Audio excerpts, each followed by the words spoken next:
Lalu untuk satenya ini aroma smoky-nya tuh dapet dan rasanya itu meresap. Bumbunya itu dia berempah ya, terus juga gurihnya pas, kental, lembut.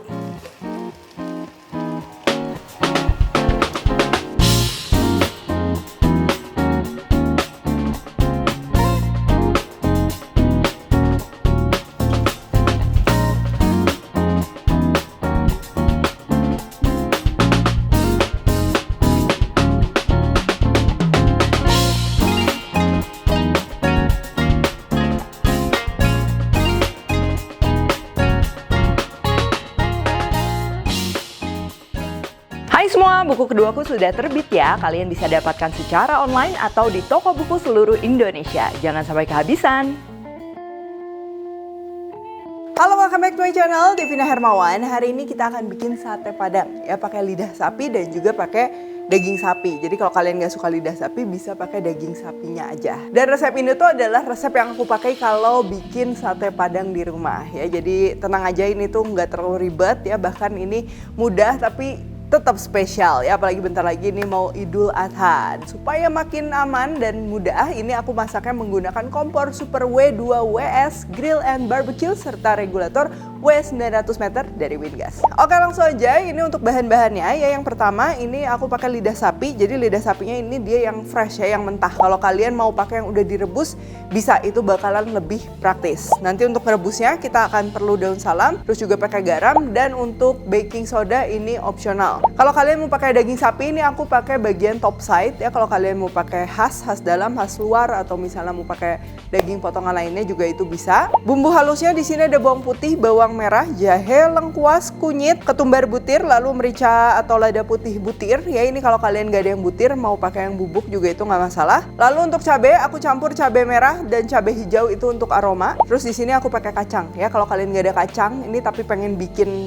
resep ini, bisa juga pakai kemiri atau kacang mede ya. Terus untuk ngeblendernya di sini aku pakai minyak goreng yang nanti aku akan campur dengan minyak kelapa untuk aroma. Lalu untuk bahan aromatik lainnya ada serai, daun jeruk, daun salam, daun kunyit opsional. Lalu ini bubuk kari Minang. Jadi ini adalah rempah-rempah yang udah dicampur ya, komposisinya banyak. Biasa digunakan ya ini untuk sate padang, rendang, dan lain-lain. Kalau nggak ada nanti aku akan jelasin untuk substitusinya. Dan juga yang terakhir ini asam kandis. Kalau nggak ada asam kandis bisa pakai asam jawa. Lalu untuk saus sate padang tuh kan dia kental ya. Untuk mengentalkannya ini kita akan perlu terigu dan juga tepung beras. Lalu pastinya kita akan perlu air untuk memasak, serta nanti kita perlu bumbu-bumbu seperti garam dan lain-lain. Oh ya, terakhir ini untuk pelengkapnya aku pakai ketupat dan juga bawang goreng. Oke, yang pertama ini kita akan rebus dulu lidahnya ya. Pastikan airnya cukup untuk menutup permukaan lidah. Ini untuk rebusnya aku akan tambahkan daun salam, garam, dan untuk baking soda ini opsional. Baking soda ini tujuannya pastinya supaya mengurangi aroma dari lidah sapi dan juga dia tuh teksturnya lebih kenyal ya. Tapi pakainya juga jangan kebanyakan karena kita nggak mau lidah sapinya jadi bau soda. Dan kalau kalian lagi nggak ada baking soda, itu bisa di skip aja, nggak masalah sama sekali. Ini kita akan rebus sampai lidahnya matang ya. Jangan lupa kecilkan api kalau udah ditutup supaya nggak meluap. Untuk lidah sapinya ini kita perlu rebus selama 1 jam. Tapi kalau misalnya kalian pakai presto itu bisa 25-30 menit. Dan kalau kalian beli lidahnya yang udah ready dipakai ya, biasa di supermarket lidahnya udah direbus atau mungkin di supplier daging, berarti tahap ini bisa kalian skip, nanti langsung masuk bikin bumbu. Oh ya, kalau untuk daging sapinya itu nanti kita akan rebusnya langsung sama bumbu ya, jadi aku nggak akan rebus kayak gini dulu. Kalau sudah 1 jam, ini lidahnya tuh perlu dibersihin sampai bersih banget ya. Jadi pertama ini kita akan alirin dulu lidahnya pakai air keran supaya dia nggak panas, jadi kita bisa pegang ya. Air rebusannya juga ini dibuang semua. Lalu kita akan bersihkan pakai pisau ya, boleh dikupas atau bisa juga kalau mau lebih mudah digosok seperti ini. Nah, ini kalian mulai dulu dari area yang memang mudah dikupas ya.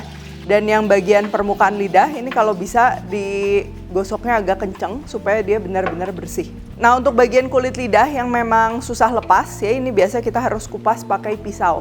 Khususnya ini yang bagian ujung lidah seperti yang kalian lihat, ini tuh kasar. Jadi kalau misalnya aku sih kurang suka ya, tekstur lidahnya dia masih ada kulit yang kasar ya.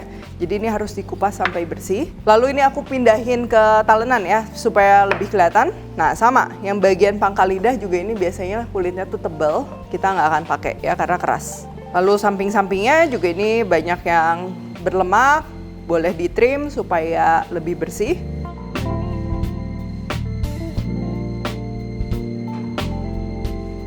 Dan kalau sudah, ini kita akan potong-potong. Tuh, bagian yang ada lemak juga bisa kita buang.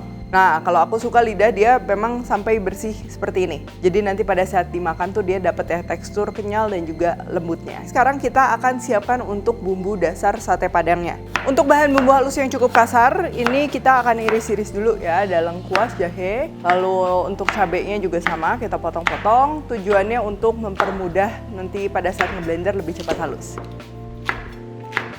Kunyit juga sama, kita potong-potong. Lalu siapkan blender. Ini ada bawang putih, bawang merah, masukin. Jahe, lengkuas, kunyitnya juga kita masukin, termasuk cabai hijau, cabai merah. Lalu biji ketumbar, lada putih utuh ya. Kalau nggak ada lada putih utuh, nanti aja kalian bisa pakai yang bubuk. Terakhir ditambahin. Kacangnya juga kita masukin. Ini jangan terlalu banyak ya, kacangnya secukupnya. Resep lengkap aku udah tulis di description box. Untuk ngeblendernya ini pakai minyak ya. Kalau kalian punya minyak kelapa boleh juga. Kalau nggak ada nggak apa-apa, pakai minyak goreng biasa semuanya. Dan juga kita perlu bantuan air ya supaya si bumbu halusnya ini benar-benar halus. Biasanya untuk masakan Padang itu dia pakai kelapa gongseng ya. Cuman di sini aku nggak pakai karena supaya lebih praktis dan juga memang untuk beli kelapa gongseng yang udah jadi itu cukup jarang ya di daerahku.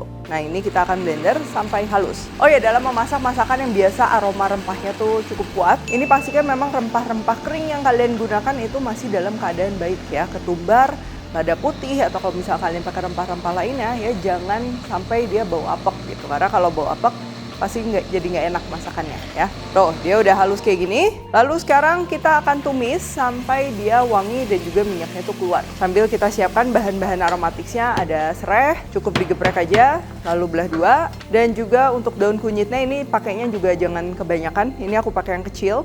Kalau kalian pakai yang besar, pakai setengah aja. Oh ya, buat kalian yang salah fokus sama kompor yang aku pakai untuk numis dan tadi ngerebus lidah, ini tuh aku pakai kompor Super Slim W868 dari Wingas. Jadi ini tuh bukan kompor tanam, melainkan kompor yang ditaruh di atas meja. Tapi karena dia slim, jadinya pastinya desainnya elegan seperti kompor tanam. Nah, seperti yang kalian bisa lihat ya, ini si bumbu halusnya dia udah mulai keluar minyaknya, pastinya udah wangi dan warnanya juga udah sedikit menggelap ya. Jadi pastikan memang dia bener-bener sampai matang.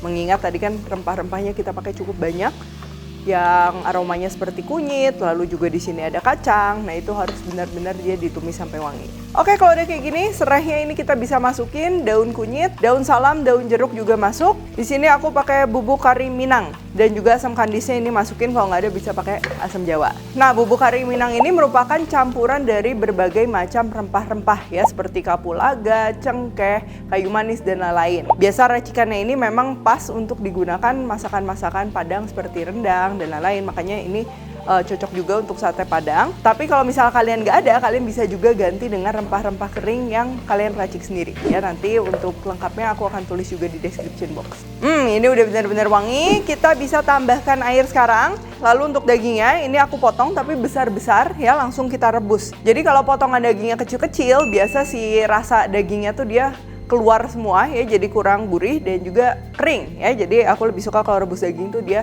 potongannya besar seperti ini. Kecuali kalau kita masak gulai sop ya, itu potongan daging kecil-kecil nggak terlalu masalah. Lalu untuk lidah yang tadi kita udah siapkan juga ini masukkan. Jangan lupa diberi bumbu ya. Aku pakai garam, kaldu jamur dan juga kaldu sapi. Nah, kalau untuk seleraku ya, ini aku suka tambahin juga sedikit gula. Cuman ini benar-benar opsional. Oke, untuk ungkepnya ini kurang lebih 30 menitan ya, supaya memastikan si dagingnya juga cukup empuk, terus juga lidahnya cukup empuk, tapi inget jangan sampai terlalu benyek, nanti digigitnya kurang seru.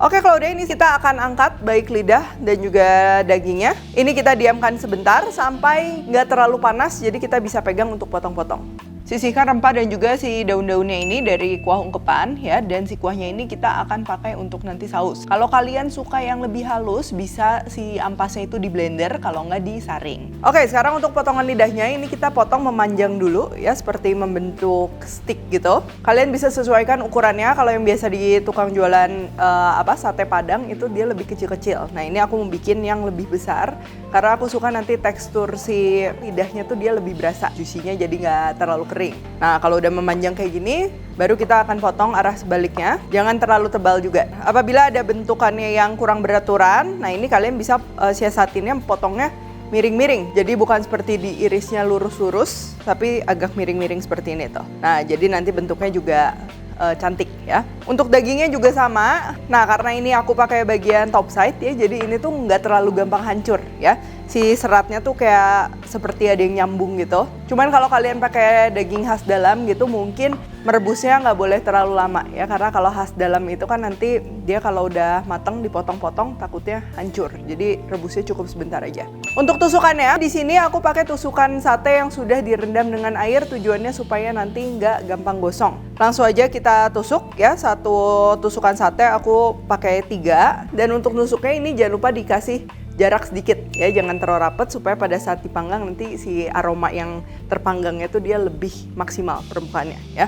Dan untuk yang bagian paling ujung nih, yang paling atas ya, ini ujungnya disisain juga dikit ya, tujuannya supaya dari gigitan pertama kalian bisa nusuk ketupatnya ya. Kalau misalnya nggak dikasih sisa, itu kan kalian gigitan pertama nggak bisa nusuk ketupat. Nah, untuk yang daging juga sama ya, ini satu tusuk sate ini aku pakai 3.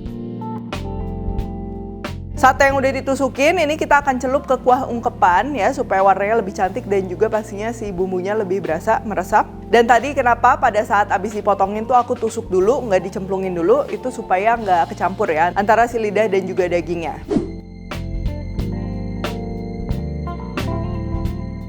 Oke, kalau udah ini satenya udah siap dipanggang dan kuah sisa ungkepannya ini kita akan olah menjadi saus ya.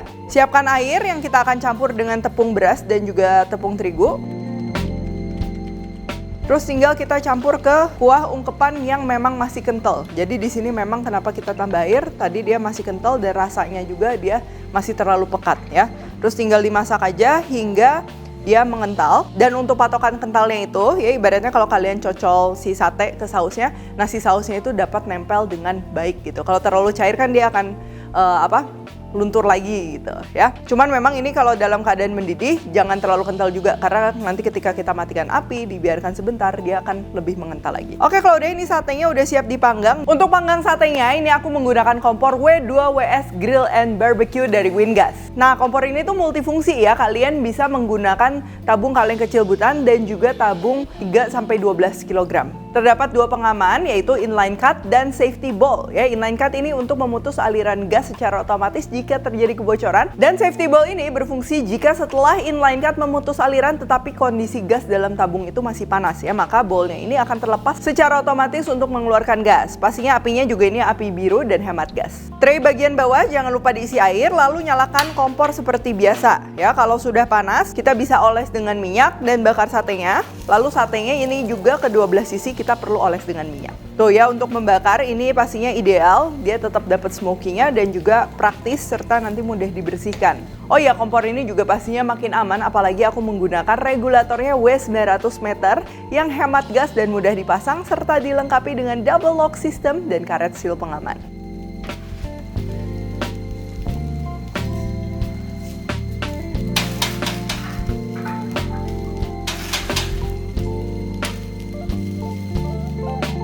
Nah, pastikan kedua sisi dari satenya ini sudah terpanggang dengan baik ya. Langsung bisa kita sajikan dengan ketupat dan juga saus yang udah kita bikin tadi.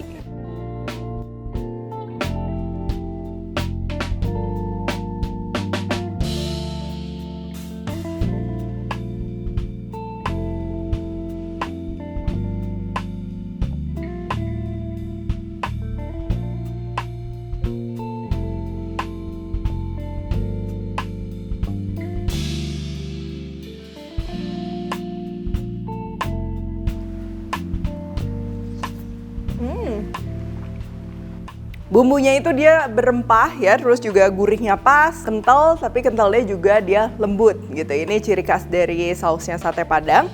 Dan walaupun dia berempah ya, karena tadi kita tumisnya sampai matang, lalu juga menggunakan rempah kering yang kualitasnya masih baik, jadi ini dia nggak ada bau langu ya. Lalu untuk satenya ini aroma smoky-nya tuh dapat dan rasanya itu meresap ya, khususnya kalau kita mengolah lidah sapi itu jangan hambar gitu. Jadi memang dia meresap, jadinya wangi dan nggak bikin enak gitu. Untuk teksturnya sendiri ya, yang lidah ini dia udah empuk tapi dia masih kenyal. Jadi bukan yang sampai terlalu hancur gitu, itu juga nggak enak. Berikut sama si daging sapinya, ini juga bukan tipe daging sapi yang kalau kita panggang dari mentah terus dimarinasi misalnya pakai bumbu marangi ya, yang lebih ke lembut. Nah, ini dia tetap gigitannya juga dapat. Makanya tadi potongannya juga dia kecil-kecil gitu. Oke, kalau gitu thank you for watching. Untuk pembelian produk-produk Wingas bisa di online shop dan juga offline ya. Info selengkapnya langsung aja cek website dan media sosialnya Wingas. Kalau recook juga jangan lupa tag dan temukan juga resep-resep singkat lainnya di Instagram, TikTok dan juga shortsnya Devina Hermawan. Stay tune terus and see you in the next video.